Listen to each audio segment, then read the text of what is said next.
big baseball fan. We love the Blue Rocks, but I'm Pittsburgh Pirates. I have family in Pittsburgh and a Steelers fan, but we'll leave football alone today. But I want you to know that you come first. And thank you so much. Thank you very much. Thank you, James. Can we open it up? Just kind of give your thoughts about being in the air. Well, we're all excited. I think the Royals have been here a while as part of this minor league affiliate. It's real exciting for me personally to be here. I was in Lexington last year with the Royals, and my family and myself are thrilled to be here in Wilmington, the area.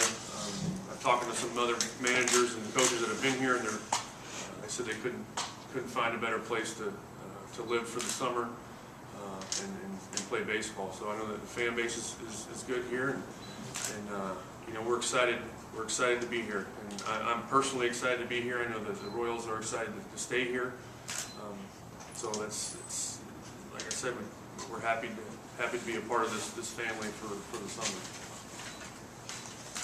Open it up to questions for Mr. Buchanan and Ronnie Richardson, Director of Minor League Operations for the Royals. Brian, Kevin Tressley, Wilmington News Journal. I mean, you played in the Royals organization and now have managed it in it for a while.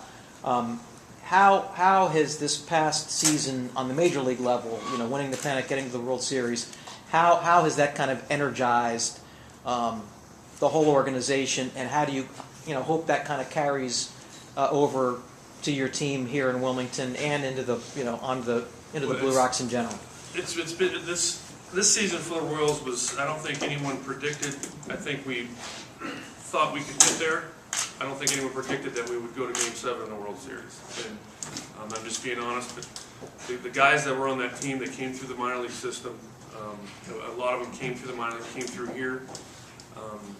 And for the minor league staff that has worked with some of these players, and to see them get to where we're trying to build championship teams in the big leagues, it was amazing. I mean, I went to Game 1 and 2 with my wife. I went to Game 6 and 7 with my 10-year-old son, and to hear, I still have video on my phone about the energy that's in that stadium.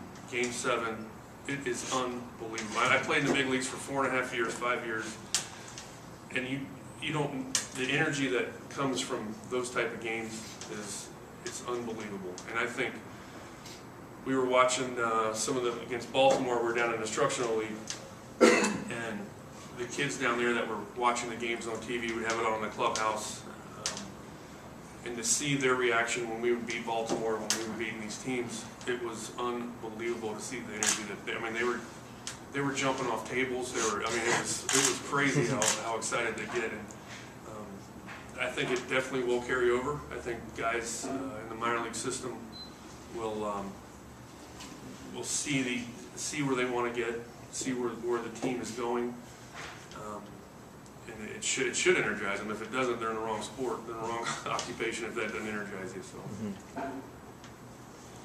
What was it like for you personally, being able to see someone like Terrence Gore, who you managed, be so impactful in September and then the postseason? Yeah, it's anytime you see a kid that you've worked with, I say kid, a young man that you've worked with, get to the big leagues, even just get a cup of coffee or whatever. I remember Aaron Brooks got called up. I managed him in Kane County when I was there, and he was one of the first players that I managed that got to the big leagues. And you get the email that he's getting called up, and you get chills. I get chills right now just thinking about it. It's fun to be a part of that.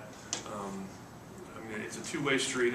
We helped him, he helped himself. So it's one of those things that you see when you see a player that even gets to the big leagues. But to see, like a young man like Terrence Gore to go up there and steal bases, and he's by far the fastest guy I've ever seen in my life.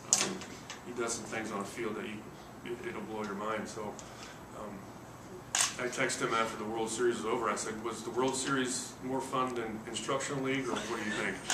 And he's like, "The World Series was better." Hey, Ronnie, players move up through the system, managers move up through the system often in the Kansas City chain as well. Brian has done that.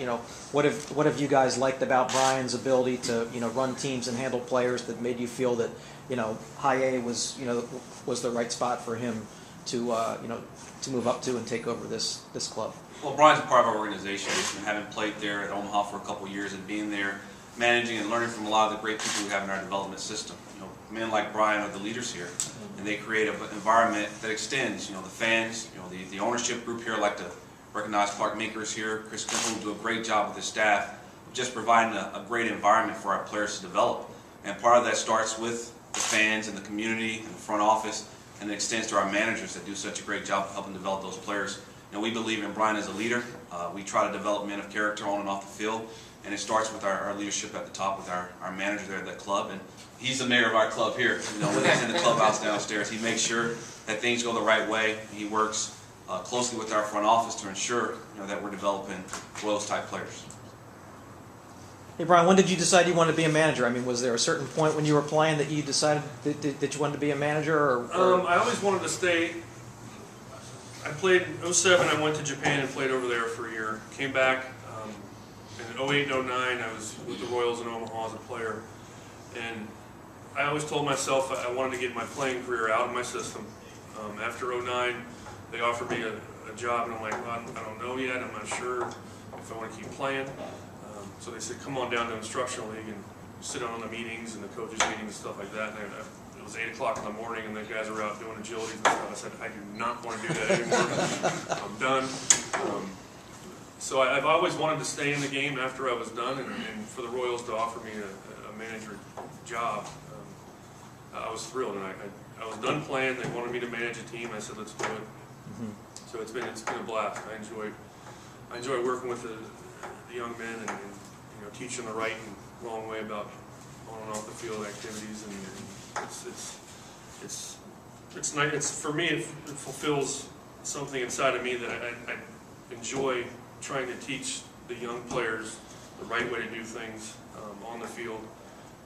And like Ronnie said, with the Royals, we try and teach these men how to become good people on and off the field. So that's just the biggest part is on the field stuff, is how they conduct themselves off the field and become young men. Brian, you played under some great managers in the big leagues. What specifically did you learn from them?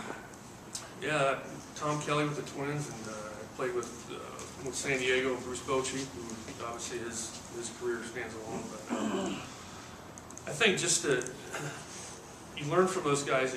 You work the guys out early work. You can try and teach them how to play. But when the game starts, you gotta let them play, and that's where you learn. You know, game experience is that's where you're gonna learn how to play the game. I think a lot of those managers that I played under, they would teach. Once the game starts, let's get after it.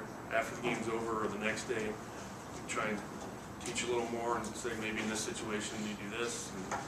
And so I think just letting you go out and play the game, learn from what the game brings to you, and then you move on.